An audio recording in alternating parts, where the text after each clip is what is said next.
Shalom, Bapak Ibu Saudara yang kasih dalam Tuhan Yesus Kristus. Selamat datang di Sabda bagi Anda bersama saya, Pastor Marcel Kanon. Dan sungguh senang sekali bisa bertemu dengan Anda walaupun lewat YouTube. Dan doa saya adalah supaya Anda membuka telinga untuk bisa mendengarkan apa yang Tuhan ingin sampaikan kepada Anda. Mari kita, begitu kita dengar firman, jangan keraskan hati. Ya, jangan berkata, waduh, ini firmannya, aduh, sakit. Ini firmannya susah diterima. Bapak Ibu Saudara yang kekasih dalam Tuhan Yesus Kristus, mari kita belajar untuk membuka hati kita. Supaya Tuhan dapat berbincang. Supaya Tuhan akan berbicara ke dalam hati kita. Dan kita akan melakukan firman dengan semakin sungguh-sungguh. Benar-benar mengasihi Tuhan, melakukan segala isinya. Nah, hari ini saya mau berfokus kepada Mazmur 119. Beberapa hari ini kita sudah bicara dengan beberapa ayat dari Mazmur 119. Saya ingin baca ayat yang ke-58. Di dalam Mazmur 119 ayat yang ke-58 dikatakan begini. Aku memohon belas kasihan-Mu dengan segenap hati. Kasihanilah aku sesuai dengan janji-Mu. Luar biasa. Ya, di dalam firman Tuhan ini dikatakan, aku memohon belas kasihan-Mu dengan segenap hati. Jadi dengan segenap hati, dengan segala sesuatu, dengan seluruh kehidupannya, memohon kepada Bapa untuk belas kasihan. Bapak Ibu Saudara yang kekasih dalam Tuhan Yesus Kristus, Anda sadar kalau Anda renungkan firman Tuhan, ya khususnya di perjanjian baru, di mana Anda melihat bahwa Yesus tergerak hatinya karena belas kasihan. Belas kasihan membuat Yesus bergerak hatinya untuk melihat orang-orang. Orang-orang berbondong-bondong kepada Yesus. Mereka mencari Yesus karena mereka dengar apa yang Yesus lakukan. Mereka mendengar tentang kesaksian-kesaksian. Mereka dengar bagaimana Yesus menyembuhkan. Ya, bagaimana Yesus melepaskan yang terikat. Nah, hari ini kita lihat bahwa kita pun bisa minta belas kasihan kepada Tuhan untuk benar-benar melakukan sesuatu di dalam seluruh aspek kehidupan kami. Bila Anda membutuhkan kesembuhan, minta sama Tuhan belas kasihan, bukan kasihan. Ya, banyak orang hidup dalam kasihan. Ya, bahasa Inggris bilang pity. Kasihanilah, aduh kasihan deh. Ya, tapi bukan itu yang dimaksud. Ya, dimaksud dengan sesuatu yang jauh lebih. Ya, itu namanya berbelas kasihan. Ya, compassion. Sesuatu yang sangat amat berbeda. Tuhan tidak pernah melakukan sesuatu tanpa belas kasihan. Ingat, pada waktu dia kasih makanan ke 5.000 orang. Ya, dia perhatikan mereka. 3 hari mereka mengikuti Yesus. Selama 3 hari mereka mendengarkan Yesus berfirman. Dan mereka ya melihat mujizat yang Yesus lakukan dan sebagainya. Ya, tapi Yesus melihat mereka. Dia berbelas kasihan atas apa? Mereka nggak dikasih makan. Jadi sampai hari ketika itu mereka lakukan luar biasa. Ya, Yesus berkata kepada murid-muridnya, ada apa sih?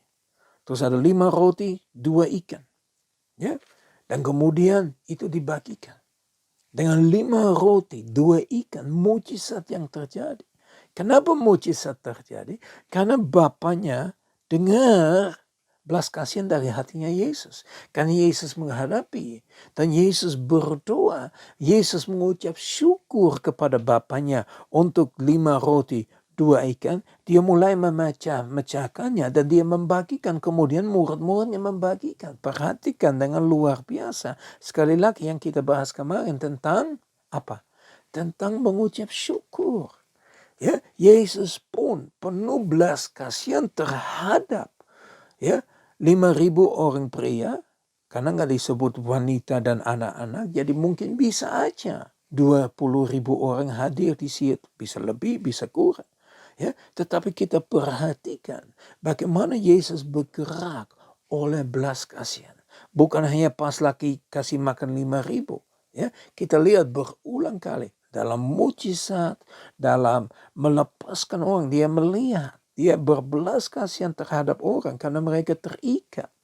Ya, nggak ada cara untuk mereka terlepas kalau bukan Tuhan Yesus yang bekerja. Makanya Bapak Ibu Saudara yang kekasih dalam Tuhan Yesus Kristus, kita sudah dengar di dalam Mazmur 119 di mana Tuhan berfirman kepada Anda dan saya, ya, bahwa kita akan dapat datang kepada Tuhan untuk memohon belas kasihan terhadap segala sesuatu yang kita hadapi.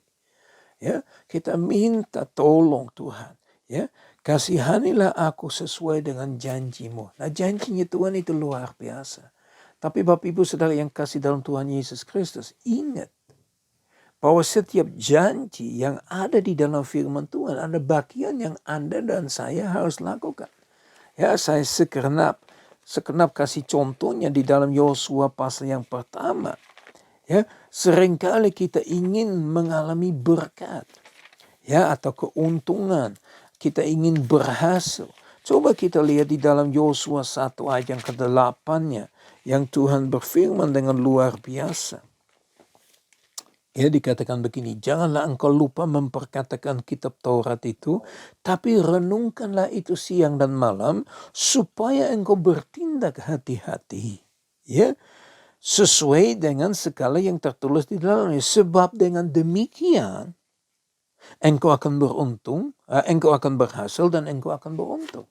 Jadi ada bagian yang Tuhan berikan kepada kita. Jadi kalau kita mau Tuhan berkarya dengan penuh kasihan, belas kasihan maksud saya, ya kita juga harus datang kepada Tuhan dengan segenap hati. Jangan setengah-setengah.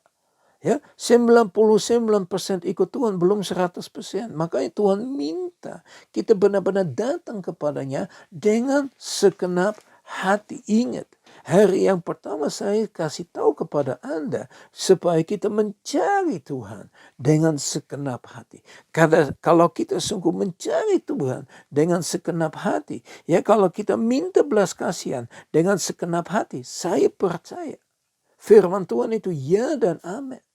Dan Tuhan pasti akan menurunkan, ya, belas kasihan atas kehidupan Anda.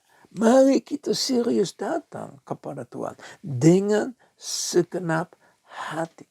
Itulah Tuhan mau daripada kita. Ya, bukan hanya mencari Dia, ya, tapi kita sudah bahas begitu banyak hal dalam 3 hari ini saja. Ya, mari Bapak Ibu Saudara yang kasih, benar-benar mendorong diri sendiri untuk datang dengan segenap hati, untuk minta belas kasihan dengan segenap hati. Artinya serius. Jangan main-main dengan Tuhan. Jangan main api Bapak Ibu Saudara yang kasih dalam Tuhan Yesus Kristus.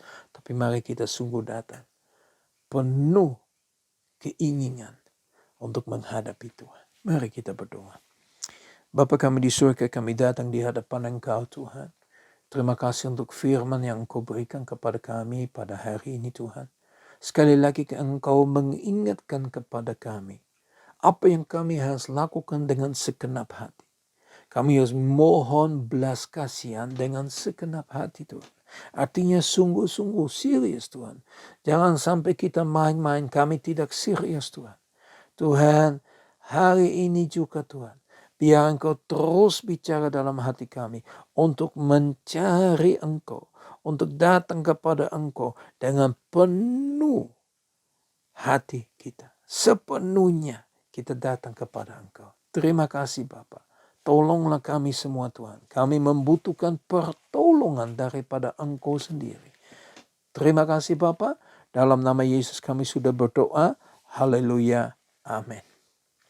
Nah, Bapak Ibu Saudara yang kasih dalam Tuhan Yesus Kristus, Tuhan itu baik, bukan? Tuhan itu terus mengingatkan kita banyak hal. Tapi saya mau pesan pada hari ini, mari kita menjadi pelaku daripada firman Tuhan. Bukan hanya menjadi pendengar saja. Ya, kiranya Tuhan benar-benar menguatkan kita terus-menerus. Lebih daripada itu, saya mau berdoa supaya berkat Tuhan dicurahkan bagi Anda. Ya, supaya kasih karunia Tuhan Yesus Kristus, kasih daripada Allah, dan persekutuan Roh Kudus menyertai kamu sekalian. Mulai saat ini, sampai Maranatha Tuhan Yesus datang kembali. Bahkan sampai selama-lamanya. Ada amin? Haleluya. Sekali lagi, Tuhan Yesus memberkati. Shalom.